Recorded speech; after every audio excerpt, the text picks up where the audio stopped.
All right, everyone, welcome back. So we move on in our playoff previews, and we conclude the Eastern Conference ones for the first round. We have the Tampa Bay Lightning and the Florida Panthers, the Battle of Florida here today. So if you're thinking, oh, it hasn't been a long time since we've seen the Battle of Florida, you're right. It happened in back-to-back years in 21 and 22. We got a little break in 2023, but we're back at it again for 2024. However, it's a little bit of a different instance, it feels like, this year when it comes to the Lightning and the Panthers. So the Panthers are actually the better team out of the two this season.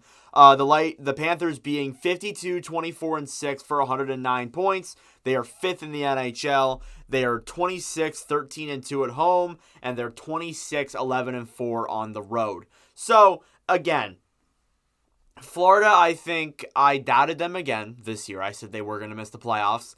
They most definitely did not miss the playoffs. They actually won their division, in fact. So that's fun. But regardless, I do think that this year could be a good year for Florida. I know last year they made it to the Stanley Cup Finals, but I feel like this year, I feel like they have a better overall team. They acquired a lot of offensive firepower at the trade deadline, and as long as their defense can stay healthy, they can go on a pretty lengthy run here.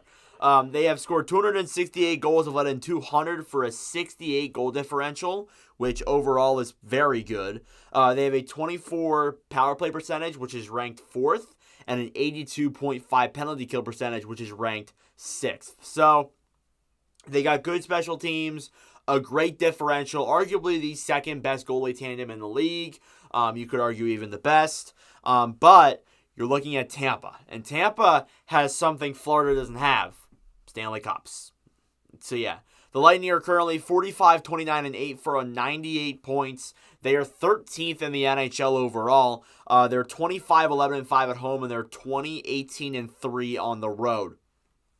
So again, Tampa is a team that, even though they're in a wild card spot, and even though I'm kind of doubting them a little bit this year, you shouldn't count them out. You shouldn't. You really shouldn't. Even though they're playing the best team in the Atlantic, you shouldn't count them out. I'm not counting Tampa out. They've scored 291 goals and let in 268. So for I think a 30 goal differential there, plus 30. It's kind of funny because when you look at the goal differential for Florida, it's the same as the goals against for Tampa. That's kind of funny. But they have a 28.7 power play percentage, which is first in the NHL. Then they have a 83.1 penalty kill percentage, which is 5th in the NHL this year. So each team definitely is very good on special teams. Each team has good home and away records. So this could be a really close series. Even though Tampa's in a wild card spot, this could be a really close series. Now, head-to-head, it's been more leaning towards the Florida side of things. I believe it's 2-1 this year for Florida. So definitely there, I keep that in mind. But overall, I do really like this team. I do really like this series a lot. And I think that Tampa could upset Florida here. I really think they could. So, transitioning over to the individual stats for the player stats here, you got Sam Reinhart, not Alexander Barkov. Sam Reinhart here for the Panthers, leading the way with 82 games played, 57 goals, 37 assists for 94 points. And then on the other end, you got Nikita Kucherov with 81 games played, 44 goals, 100 assists for 144 points. So comparing those two players, Sam Reinhart's had a great career year. It's got almost 60 goals, in fact, which would have been insane if he hit that remark. So unbelievable year from Sam Reinhart. And then Kucherov is in the Hart conversation. There's been a lot of people picking him for the Hart Trophy. I believe he's won the Art Ross as of today. So congrats to Kucherov there. But yeah, those two players compared it's gonna be a huge matchup.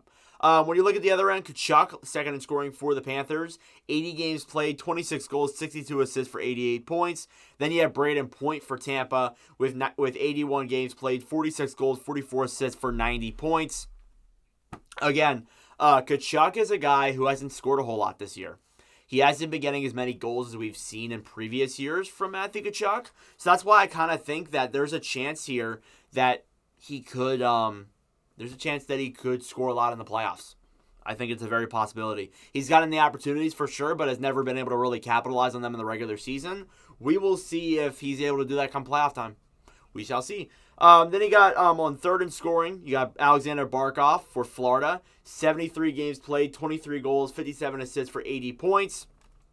And then on the other end, you got Steven Stamkos. Stamkos with 79 games played, 40 goals, 41 assists for 81 points. A cool parallel there between two centers who kind of got into the league at the same time.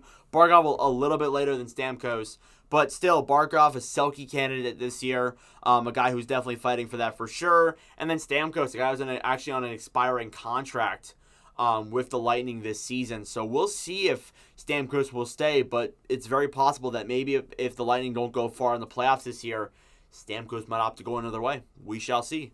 That's something we got to look at heading into these series here. Fourth in scoring, you got Carter Verhaeghe for Florida. Verhaeghe with 76 games played, 34 goals, 38 assists for 72 points. And then on the other end, you got Victor Hedman, who's had an amazing year for Tampa with the 78 games played, 13 goals, 63 assists for 76 points. Offensively and defensively, Hedman has been hands down the best defenseman for this team. He's been a guy who I've really enjoyed throughout this entire season. And then on the other end, too, you got Carter Verhaeghe, who has really improved himself since coming from Tampa a few years back and seems to own Tampa, ironically. But yeah, he has a 30-goal season, making a pretty good name for himself. And then finally, fifth in scoring, you have deadline acquisition of Vladimir Tarasenko. Tarasenko with 76 games played, 23 goals, 32 assists for 55 points. Then on the other end, you got Brandon Hagel for the Lightning with 82 games played, 26 goals, 49 assists for 75 points. So again, Tarasenko, a deadline player, a great acquisition. I think he's going to really help out with that second and third line scoring for sure. And then Hagel was actually an acquisition, ironically, like a few years ago. He obviously now is permanently on the team. So Hagel not having a bad season either. So when you look at deadline players, I mentioned with Florida, you got Tarasenko, but he also got Kyle Okposo there for Florida as well. Okposo's a good depth kind of player, a guy who they acquired to be a depth player or like maybe a fourth line guy for this team, was actually the captain of the Sabres, coincidentally enough.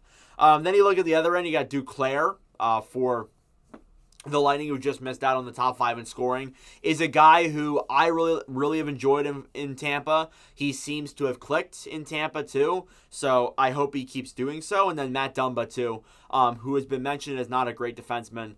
The Lightning desperately want Sergachev back, like desperately. There is a chance. I do think there's a chance that if they go far enough in the playoffs, he could come back, but then again, we really don't know as of right now, so we'll see. When you look at other guys on this Panthers team that I do want to shout out, you got Evan Rodriguez, a good third liner, has played really good this year. Sam Bennett, too, a good second line center, third line center for this team. And then Aaron Ekblad. Ekblad, I think, missed out a little bit here on the scoring, mainly because just how much he's been injured. It does look like, though, he will be back for playoffs, so we'll see there if he's back for game 1. And then you got, on the other end, you got Cirelli for Tampa. I think Cirelli's been a good, underrated player. And then Nick Paul, too. Nick Paul is obviously a guy of note who scored some clutch goals for Lightning in the past. So definitely keep that in mind. When you're looking at your goaltending battle in the crease, you got Sergei Bobrovsky for the Lightning. Bobrovsky with 36, 17, and 4 record, a 2.37, a .915, and your backup is Anthony Stolarz. So a good tandem there for Florida. Again, the second best tandem in the league. I think Bobrovsky has been for sure a good goalie this year. It's kind of like killed those rumors of having, or killed those accusations of having a bad contract, having not being a great goalie and this and that. But last year's playoffs really showed it to me that he can be a good goalie. It's just a matter of, can he be better than Vasilevsky? That's the big question. That's the biggest X factor when I'm looking at this. When I'm looking at this series, it's Vasilevsky that I'm thinking about. The biggest X factor for me. So Vazzy, 30, 20, and 2, a 2.90 and a .900 save percentage. So Vasilevsky's numbers haven't been bad, but we got to keep in mind too that he came in, I think, in November, mid-November, late November. So it's been a little bit there for him. So I think he's kind of gotten adjusted, but we'll see what playoff Vazzy looks like. I remember in his prime in 2020, 2021, when this channel was first starting out, playoff Vazzy was a different breed. And it feels like it's been forever since we've seen playoff Vazzy. Even in last year's series against Toronto, we really didn't see the Vazzy that we've seen in other years. But we'll see. We'll find out if Vasilevsky can be that. But in terms of who I think is going to win, I think it could be a really close series. I do.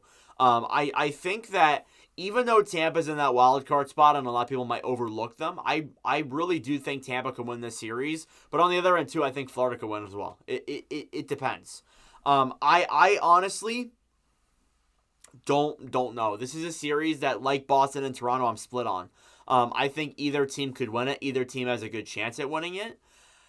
I'm going to take Tampa in 7, though. I think Tampa has more experience. I think Tampa has more firepower. I feel like that beats Toronto, or beats Florida out in that series. We actually could see Toronto Tampa again, but I digress.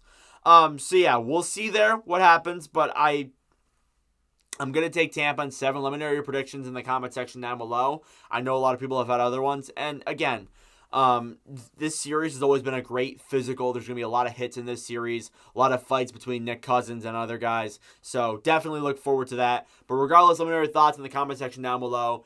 Thank you all very much for watching. If you enjoyed, make sure to like and subscribe down below. They'd be greatly appreciated. Now that we got to the East, we're going to do the West. So as soon as you see this, some of the West ones might be out, but stay tuned. Regardless, thank you all for watching, and I'll see you guys in the next video. Adios.